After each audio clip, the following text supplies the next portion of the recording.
reka twubike amacupa twegura inyandiko. Israel says 4 of its soldiers have been killed in a Hezbollah drone attack on an army base in northern Israel. Inkuru yabuze kibara, ishyano ryacitse umurizo.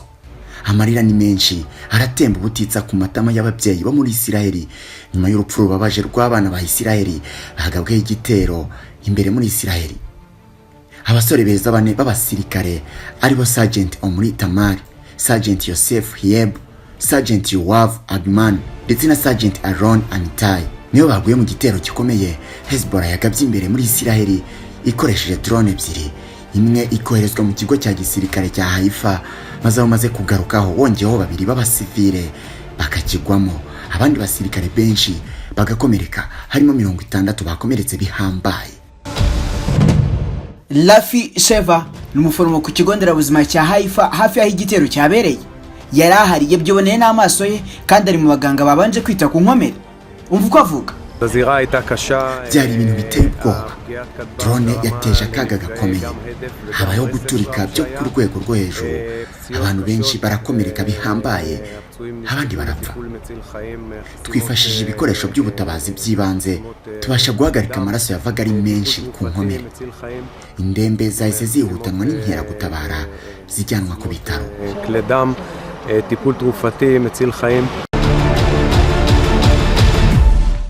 Igikuba cyacitse muri Isiraheli. Iki ni kimwaro gikomeye ku bwirinzi bw'ikirere bwa Isiraheli bwa Iron Dome bwananiwe kuvumbura izi drone kugera zigeze ku birindiro bya gisirikare imbere muri Isiraheli maze zikahasuka umuriro. Abayobozi bakuru mu gisirikare cya Isiraheli bahise bahaguruka byihuse n'imizi n'imigara maze berekezaho amaraso y'abahungu babo yamenekeye. Kuva kuri Minisitiri w'Ingabo Yoav Gallant, umugaba mukuru w'ingabo Herzi Halevi utakirambika hasi imbunda nini yo mu bwoko bwa Uzi, bose bari bahasesekaye. Admiral Daniel Hagari ni umuvugizi w'igisirikare cya Israel IDF ari mu bahageze bwa mbere iri bara rikimara kuhabera. Ndi hano ku birindiro bya gisirikare biri hagati muri Isiraheli hafi ya Benyamina. Ahagana saa moya z'ijoro drone ya Hezbollah yatwinjira ivuye muri Liban maze ituritsa bino birindiro. Ibyavuye muri iki gitero birakomeye kandi dufite ababitakarije n'ingingo zabo benshi. Turi gukora operasiyo yo kugenzura uko iki gitero cyagenze.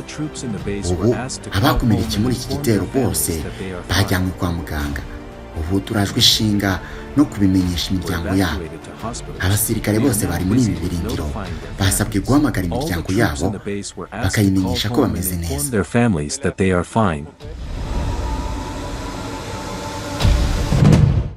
Ibiro bikuru by'igisirikare cya Leta Zunze Ubumwe za Amerika byemeje ko leta ya Biden iri gupanga koherereza Israel ubwirinzi bwa za missile defense system mu rwego rwo kwitegura ikintu cyose cyazaraswa kuri Israel bikozwe na Iran. Amerika kandi yanavuze ko igiye kohereza abasirikare bayo bakazaba aribo bakoresha iyo systeme izwi nka THAAD, amagambo y'impine asobanura Terminal High Altitude Area Defense. Ikenera abasirikare nibura 95 kugira ngo ibashe gukora kimwe mu bintu izwiho gukora neza no gushwanyaguza misile ntoya n'iziringaniye zizwi nka medium and intermediate ballistic missiles. THAAD ishobora kurasa mu ntera y'ibirometero 200. THAAD imwe kandi ibigizwe n'imodoka 6 by'intambara birasa za misile bizwi nka truck mounted launchers, misile 48 zishinzwe gupfubya interceptors, ikanagira ibikoresho biha gukorana na radari ndetse no koroshya itumanaho. Leta ya Amerika muri 2019 yigeze koherereza Israel batiri z'ubwoko bw'ubwirinzi kugira ngo abanya-Israel bakoreye imyitozo ndetse byari no mu rwego rwo kumenyereza ubufatanye bw'ibihugu byombi mu bijyanye n'ubwirinzi bw'ikirere buhuriweho. Mu cyumweru kimwe gusa THAAD, ubwirinzi bw'ikirere bwa Leta Zunze Ubumwe za Amerika buri mu buteye imbere ku isi kurusha ubundi, buraza kuba bwageze muri Israel. Bizahiye suri intambara Amerika niramuka ijyanye ubu bwoko bw'ubwirinzi ikabugeza muri Israel. Inzobere mu by'igisirikare n'intambara Alex Gutropros, Al Jazeera Defense Editor, arabisobanura. Bamaze kwigishwa uko bikorwa, banateguye uburyo bw'ubwirinzi buzinjizwa mu gishushanyo mbonera gisanzwe cya Israel. Uko izi misile ziteye nuko zifashisha umuvuduko wazo mu kwangiza misile z'umwanzi zije mu kirere. Ubwirinzi bubarizwamo umwihariko wa misile zoherezwa n'ubwirinzi mu rwego rwo kwangiza zarashwe n'umwanzi nuko zipima neza ku gasongero ka misile z'umwanzi hakaba ariho zangiza. Kugira ngo byumve neza ni nko kwifashisha isasu rimwe kugira ngo urasire indi sasu upimye ku mutwe neza aho ubwoko bw'ubwirinzi butandukanira n'ibi by'amasasu ni uko misile ziri koranabuhanga zikubye inshuro 10 umuvuduko usanzwe w'isasu. Uburyo THAAD ikorana na za radari iyo ubushobozi bwo kumenya ikintu kiri guturuka mu bihumbi by'ibirometero kuri y'ubwirinzi bigana aho buri. Ubwirinzi bw'ikirere bwa THAAD usanga muri bw'ikoranabuhanga bya AR2 na AR3 risanzwe rifitwe n'abanyayisiraheli. Mu byumweru bibiri bishize twabonye amagana ya za misile za Iran ziraswa mu kirere cya Israeli, zimwe zigafata igipimo. Ubu bwaba ari ubwirinzi nyabwo bwarinda Israeli byuzuye igihe Iran yakongera kugerageza kurasa kuri Israeli. Icyo nicyo zaremewe. Zashinzwe ahantu hatandukanye hari ibintu bikomeye bya Leta Zunze Ubumwe za Amerika byo kurinda, iruhande rw'ibirindiro by'abanyamerika bya Guam biri muri Korea y'Amajyepfo bibafasha kwirinda misile zakorezwa na Korea ya Ruguru. Nubwo bimeze bityo ariko icyo ubwirinzi bwamara mu gihe cy'intambara nayo indi. Dore icyatumye misile zimwe za Iran zaracitse ubwirinzi bw'ikirere bwa Israeli. Iran yateze imbere cyane uburyo bwayo bwo gutera igitutu gihambaye ubwirinzi bw'ikirere bw'umwanzi bahanganye, yifashishije misile nyinshi cyane ku buryo bigoye ko zose habaramo n'imwe gucika. Vuba aha Minisitiri w'Ububanyi n'Amahanga wa Iran aherutse gutangaza ko Iran ikishyize imbere ari amahoro ariko idafite ubwoba na buke bw'intambara, ko yiteguye kandi neza. Abbas Al-Khachi ni Minisitiri w'Ububanyi n'Amahanga wa Iran. Twiteguye byuzuye ibihe by'intambara, nta bwoba bw'intambara dufite, nubwo icyo dushyize imbere atari intambara. Turashaka amahoro kandi tuzayaharanira muri Gaza no muri Liban.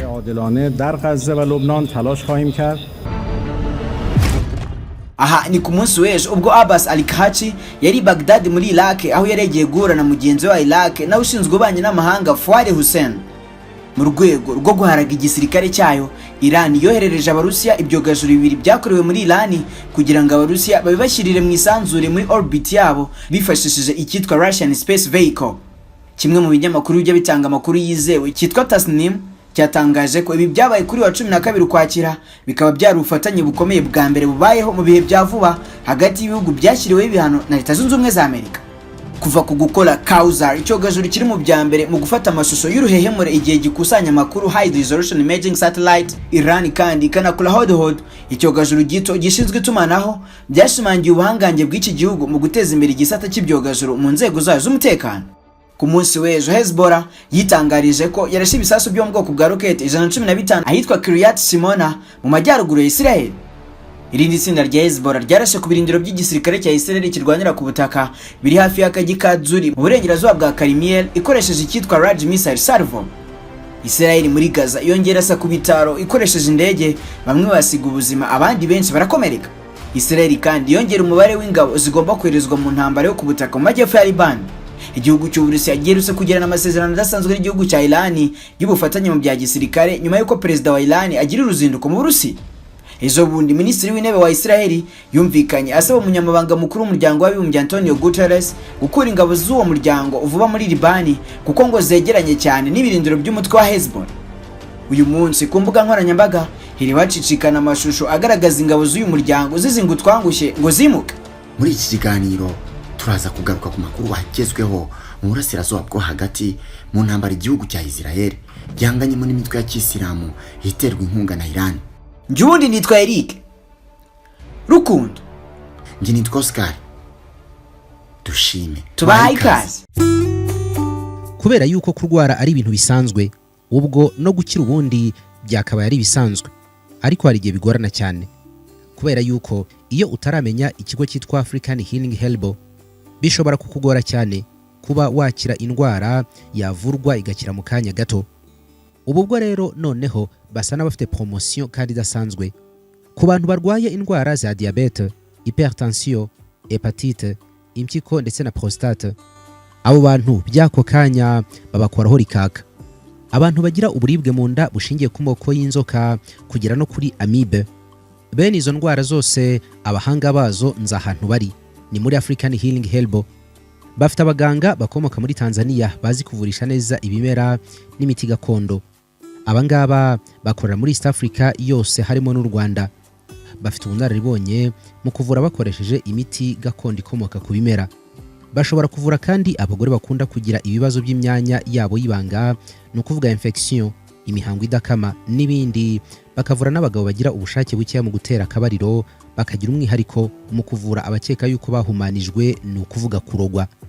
African Healing Helbo bahamagare kuri 0788832668 cyangwa akamenyetso ko guteranya 2557569 nimero yo muri Tanzania. Ishami ryabo ryo mu Rwanda rikorera mu mujyi wa Kigali Kimisagara. Banafasha abantu bashaka kugabanya umubyibuho ukabije, obesite. Imiti yabo ikugeraho aho uri hose ku isi kubera ko bakorana na DHL. רואים ממש פרוס לפנינו את כל קו הכפרים הראשון. Yes, reka twongere tubahe ikaze mu makuru ari kuvugwa mu burasirazuba bwo hagati. Uyu dutangiranye yitwa Ibaye Gallant, ari mu majyaruguru y'igihugu cya Israeli, ni mu majyepfo ya Liban, mu ntambara igihugu cya Israeli gikomeje guhanganamo n'umutwe wa Hezbollah. Yifunze mu magambo ye ati, mwese murayibona hano hafi ku mirongo y'imbere aho Hezbollah irwanira, twagiye tuyirukana. Aha ariho hose yabikorera ni igipimo cyacu. Munsi y'ubutaka mu buvumo niho Hezbollah ikorera. Igisirikare cyacu cya Israeli cyabonye ubuvumo bwinshi bubitsemo intwaro. Abasirikare bacu bahakura intwaro nyinshi zo mu bwoko bwa RPGs zibarirwa mu magana, ndetse n'izindi ntwaro nyinshi uyu mutwe wateguraga kwifashisha mu guteza umutekano muke mu gihugu cyacu. Ibaye Gallant avuze ibi nyuma y'uko igihugu cya Israeli cyongereye ibihumbi 10 by'ingabo zigomba koherezwa hafi y'umupaka wa Liban ndetse no muri Liban ubwaho kugira ngo barushe guhangana n'umutwe wa Hezbollah.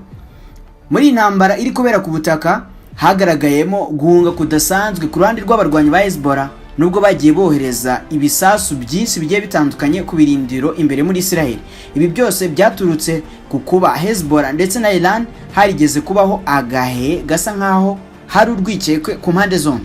Ibi byaturutse kuri umwe mu bajenerali bakomeye muri Iran witwa General Khan, wari ushinzwe ubutasi ndetse n'igisirikare gikomeye cya Special Force uzwi nka Quds Force, washinjwe kugambanira Iran agatanga amakuru kuri Israel. Yabaye umukozi w'igihe kirekire wa Mossad nyuma yuko yari yarasimbuye umuyobozi ukomeye General Soleimani wishwe muri 2020 arasiwe i Baghdad muri Iraq. Uyu munsi rero uyu mugabo witwa General Khan akaba ari mu maboko ataraye, ari guhatwa ibibazo ngo atanga amakuru yose ashobora kuba yarahaye Israeli mu gihe cyose yamaze ayikorera, kuko niwe muntu wagize uruhare mu kwica abayobozi bakuru ba Hamas ndetse n'abayobozi bakuru ba Hezbollah, by'umwihariko Nasrallah uherutse kwicwa vuba ngaha bikozwe n'igisirikare cya Israeli. Tunyarukiye gato muri Gaza, reka mbabwire ko Israeli yagabye igitero ikoresheje indege mu gace ka Al-Aqsa gaherereye muri Gaza, ikagaba igitero ku bitaro byari birimo abaganga ndetse n'abarwayi. Abantu babarirwa mu 8 b'abanyapalestine bahapfiriye, maze abandi babarirwa muri 10 barahakomerekera. Amashusho yafashwe n'ikinyamakuru Al Jazeera agaragaza benshi mu baturage b'abanyapalestine bari kurwana n'uburyo bazimya umuriro kugira ngo udasakara ahandi hanini, kugira ngo hatarushaho kwangirika. Basore n'inkumi bagaragaye bagerageza kurokora bagenzi babo bari bari muri ritanura ry'umuriro nyuma yuko indege ya Israeli yari imaze gusuka umuriro kuri ibitaro biri muri Gaza. Iyi rero ikaba ari inshuro ya 7 leta ya Israeli igaba igitero ku bitaro birimo abasivile bitabarizwamo umusirikare n'umwe. Benshi rero bakaba bakomeje kwifashisha ibi bitero bya Israeli muri Gaza yamaze guhinduka amatongo, bakabyita ko ari genocide igihugu cya Israeli gikomeje gukorera abanyapalestine. Ubu ikibazo ntikikiri ese Israeli izarekeraho kurasa ku bitaro by'abasivile babirimo abarwayi n'abaganga ryari, ahubwo ubu hari kwibazwa ngo nyuma ya Al-Aqsa, nyuma y'ibitaro bya Al-Aqsa ni hehe Israeli iri bukurikizeho mu kurasa ku bitaro by'abasivile muri Palestine. Israeli kandi yanagabye igitero mu majyaruguru ya Gaza ku kigo cya Al-Nusayrat, nibura abantu 22 muri icyo kigo barapfa ikoresheje ibibunda byo ku butaka. Benshi bapfiriye kuri iki gitero cyo ku butaka cyagabwe ku ishuri rya Al-Nusayrat n'abagore ndetse n'abana. Abo 22 abenshi muri bo n'abagore ndetse n'abana bapfiriye kuri iki kigo cy'ishuri cyagabweho igitero cyo ku butaka n'igihugu cya Israel. mu yandi makuru ikintu nabwira dutangira amakuru yacu muri documentaire mwumvise ko drone ebyiri za Hezbollah zabashije kwinjira imbere muri Haifa muri Israeli hagati ikabasha kwica abasirikare bane abandi benshi bagakomereka barimo 60 bakomeretse cyane bikozwe na drone ikomeye y'igisirikare cyangwa se y'ingabo za Hezbollah. Uku kwari ukwataka kwa mbere gukomeye kubayeho kuva muri aya mezi nk'abirashize uyu mutwe wa Hezbollah wakoze ku butaka bwa Israeli. Ni ibintu byatitije isi, baribaza batese ni gute ubwirinzi bw'ikirere bwa Israeli bushobora kuba bwananiwe kuvumbura izi drone kugeza aho bageze ku birindiro bya gisirikare. Minisitiri w'ubuzima mu gihugu cya Israeli yatangaje ko bari gukora ibishoboka byose kugira ngo babashe kuvura abasirikare bakomerekeye bikomeye muri iki gitero cya drone cyagabwe n'umutwe wa Hezbollah. Nyuma y'iki gitero umutwe wa Hezbollah waboneyeho gutanga gasopo ubwira Israeli ko nikomeza kugaba ibitero by'indege imbere muri Liban, Hezbollah nayo izakomeza kurasa ku birindiro bitandukanye by'igisirikare cya Israeli imbere muri Israeli. Ibi bibaye nyuma yuko mu cyumweru gishize nabagejeje amakuru y'ibitero bitandukanye by'umutwe wa Hezbollah byazaga buri gihe bikagarukira mu marembo y'ibigo bitandukanye bya gisirikare imbere muri Israeli. Kuri inshuro rero ntago barashe mu marembo y'ibiro by'igisirikare ahubwo barashe imbere mu gisirikare. Amashusho yagaragaye yerekanye abantu benshi, abasirikare benshi bakomeretse nyuma yuko barashwe ku masaha ya saa moya bari gufata ifunguro rya nimugoroba. Drone ikaza neza igapima aho iyo sare ifatirwamo amafunguro ya nimugoroba n'abasirikare ba Israeli bari kuyafatira kuri ibyo birindiro bya gisirikare biherereye ahitwa Haifa muri Israeli. Hezbollah rero nko namaze kubivuga yahise iboneraho gutanga gasopo ku gisirikare cya Israeli gikomeje kugaba ibitero byinshi mu murwa mukuru Beirut kugira ngo nabo usenywe uhinduke nka Gaza, kuko bavuga ko agace ka Dahiya ariko uyu mutwe ufitemo ibirindiro bikuru ndetse n'ibiro bikuru ndetse n'inganda wifashisha mu gukora intwaro ku butaka. Nkuko nari mbigarutseho mu kanya, igisirikare cya Israeli cyakomeje kwigarurira metero nyinshi ku butaka bwa Liban mu majyaruguru ya Israeli akaba mu majyepfo ya Liban. Amashusho menshi amaze igihe agaragara ku mbuga z'igisirikare cya Israeli agaragaza abasirikare bayo bari kwinjira mu buvumo bwinshi cyane, bagasanga ubwo buvumo bwuzuyemo intwaro zitandukanye igisirikare cya Hezbollah cyagiye gikoresha mu bihe bitandukanye cyangwa se cyanateganyaga gukoresha mu bihe biri imbere cyihungabanya umutekano wa Israeli. Abantu bakibaza batese ko bisa nkaho bahinjira hatabayeho kurwana, ntiyaba ari imitego abasirikare ba Hezbollah batega aba basirikare ba Israeli?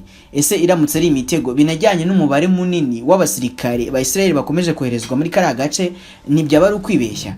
Igisirikare rero cya leta gisanzwe kitari Hezbollah cyo muri Liban giherutse gutangaza ko nacyo byeruye kinjiye mu ntambara kigiye gufatanya na Hezbollah mu guhangana na Israeli. Ubusanzwe Liban igira igisirikare cyayo gisanzwe gicunga umutekano w'igihugu, by'umwihariko abayobozi bakuru b'igihugu ndetse n'ibikorwa remezo by'igihugu, ariko Hezbollah nayo ikaba ari umutwe uraho unakomeye kurusha icyo gisirikare cya leta, ufite mu nshingano kwita ku bibazo byose bifite aho bihuriye na leta ya Israeli. Kuri inshuro rero leta ya Liban ni leta yemewe ku rwego mpuzamahanga, igisirikare cyayo cyemewe ku rwego mpuzamahanga, cyemewe n'umuryango w'abibumbye, cyemerwa na leta zunze ubumwe za Amerika, cyemerwa n'abandi bose, kiyemeje kujya iruhande rwa Hezbollah bagaharanira ukwishyura ukizana kw'abaturage ba Liban, dore ko igihe kimaze kuba kinini ndetse n'ibikorwa remezo bimaze kwangizwa, bimaze kuba byinshi bikozwe n'igisirikare cya Israeli, by'umwihariko Israel Air Force,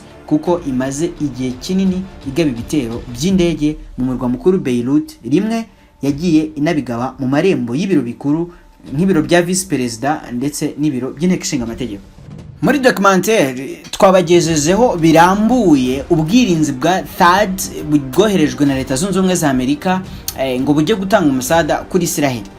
Leta ya Iran imaze kumenya ari amakuru, dore ko yo yanayamenye mbere yuko impande zombi zibitangaza, yatanze gasopo kuri leta zunze ubumwe za Amerika.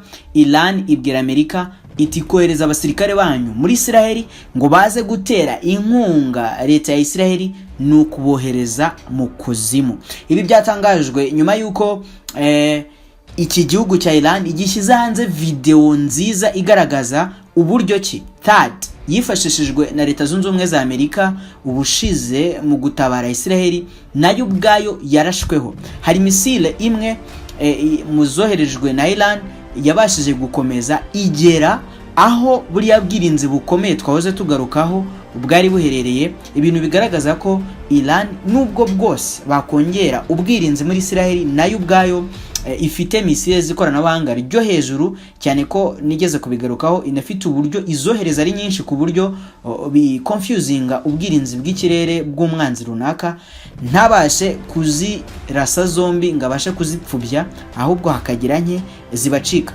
Iran rero yagaragaje amashusho iburira leta zunze ubumwe za Amerika ko idakwiye kohereza abasirikare bayo mu cyo bise ukuzimu mu rwego rwo gutera inkunga ubwirinzi bw'ikirere bwa Israel, kuko nubwo bwirinzi bushya bavuga ko bazanye Iran ifite ubushobozi bwo kubugabaho igitero kandi kikabugeraho.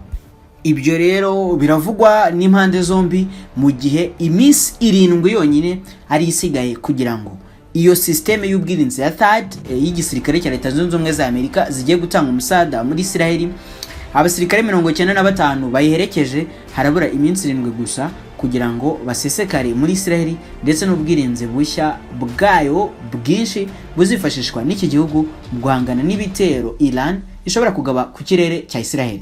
Umubare munini utatangajwe n'ikinyamakuru WION w'abasirikare binkera gutabara niko navuga Military Reserve Forces bakunze kuba ari na benshi mu bisirikare bitandukanye wanditse amabaruwa urasinya umenyesha Minisitiri w'Intebe w'igihugu cya Israel Benjamin Netanyahu ko igihe cyose ataba agiye mu biganiro n'umutwe wa Hamas kugira ngo abasirikare ndetse n'imfungwa zose zafashwe umunsi Hamas igaba igitero muri Israel banditse basaba ko Netanyahu agomba kwicara ku meza y'ibiganiro n'uwo mutwe wa Hamas kugira ngo bakomeze akazi. Benshi banditse ko naramuka atabikoze bazegura mu kazi kandi burundu. Icyo umutwe w'inkeragutabara mu bisirikare biri professionnel ubuvuze ni ikintu gikomeye.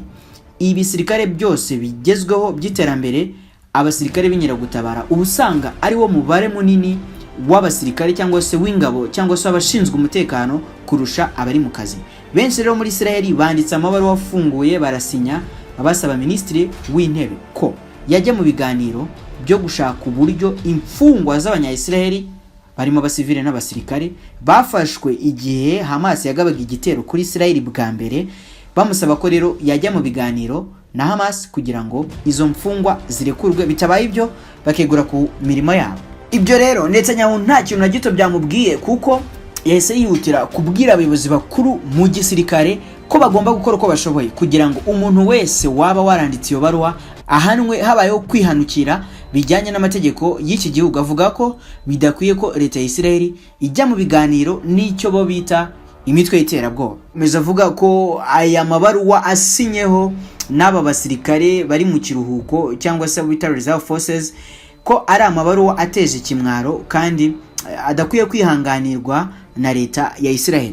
Mwanzuro mwiza rero w'inama ya gisirikare ndetse abayobozi bakuru cyangwa se abagaba bakuru b'ingabo muri Israel, imyanzuro bafatiye hamwe na Benjamin Netanyahu nuko umuntu wese wanditse ibaruwa nta kindi akwiye nk'igihembo uretse koherezwa mu gihome. Yoav Gallant mu kiganiro n'abanyamakuru kuri ingingo yavuze ko abasirikare bari mu kiruhuko cy'izabukuru bagera ku 130 muri sample nto yabafashe muri benshi banditse 14 muri bo aribo bari abasirikare bafatika bageze ku myanya yo hejuru. Avuga ko rero bidakwiye kugira agaciro bigira mu maso y'isi kuba abasirikare benshi batanga icyifuzo nka kiriya, icyifuzo leta ya Israel ivuga ko kitanyujije cyangwa se kidashize mu gaciro. Bamwe muri aba basirikare babinyuje ku mbuga nkoranyambaga zabo nabo bavuze ko ahubwo leta ya Israel by'umwihariko Minisitiri w'Intebe Benjamin Netanyahu ari we uri gufata ibyemezo bidashyize mu gaciro, bityo ko biteguye gukora buri kimwe kugira ngo bagenzi babo bafungiwe muri Gaza bikozwe na Hamas babashe kurekurwa hifashishijwe uburyo bwa diplomasi cyangwa se uburyo bw'ibiganiro. Mu yandi makuru, perezida wa Iran Pezeshkian yagiranye ikiganiro kuri telefone na perezida w'Ubufaransa Emmanuel Macron baganira uburyo hagomba gushyirwaho ingamba zihuse ku buryo uburenganzira bwa muntu mu gice cya Gaza ndetse n'imbere muri Liban bishobora kubahirizwa mu buryo bwihuse. Pezeshkian ndetse na Macron banaganiriye ku buryo bushoboka gahunda yitwa ceasefire cyangwa gucecekesha imbunda yashyirwa mu bikorwa mu buryo bwihuse. Pezeshkian yanasabye Emmanuel Macron kwicarana n'abandi bayobozi bo ku mugabane w'Uburayi bayobora ibihugu ku mugabane w'Uburayi n'abandi bakuru b'ibihugu ku mugabane w'Uburayi bakicara hamwe bagashaka uburyo ki igitutu kuri Israel ikagabanya ibitero byayo mu duce dutandukanye twa Liban ndetse n'imbere muri Gaza.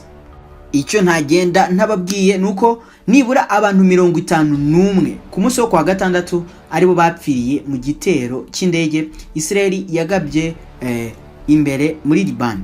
Biraza kugenda bite? Biraza kurangira bite? Iyi ntambara iragana he?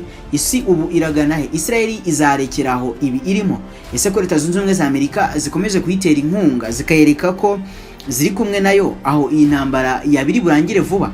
Iran ko yakaniye ikaba iri gusinyana amasezerano n'igihugu cy'Uburusiya ndetse ifatanyije na Liban bakaba bari gushaka amaboko ahatandukanye harimo no Bufaransa, byaba bigiye gukurura isi yose kugira umutima wo guhanga amaso intambara bikaba byayiganisha mu kuba intambara yagutse cyangwa birayiganisha mu kurangira kwayo. Reka duhurire muri comment tuganire dusange ibitekerezo kuri intambara, hanyuma abasenga musengere abaturage cyangwa se benshi bari kugwa muri intambara kugira ngo nibura roho zabo ziruhukire mu mahoro. Reka bashimire mbabwire ngo mukomeze kugira ibihe byiza nahandi hizeho gukurikirana amakuru agezweho uretse kuri isene yacu nziza mukunda muri benshi. Nitwa Eric Rukundo, reka mbabwire ngo mugire ibihe byiza. Turi mu isi yaho kwambara bifite ijambo rinini kuki abantu bari bukuvugeho cyangwa se uko bari bugufate bakikubona bwa mbere. Bibaho kenshi ko umuntu yakambara neza ariko ntaberwe.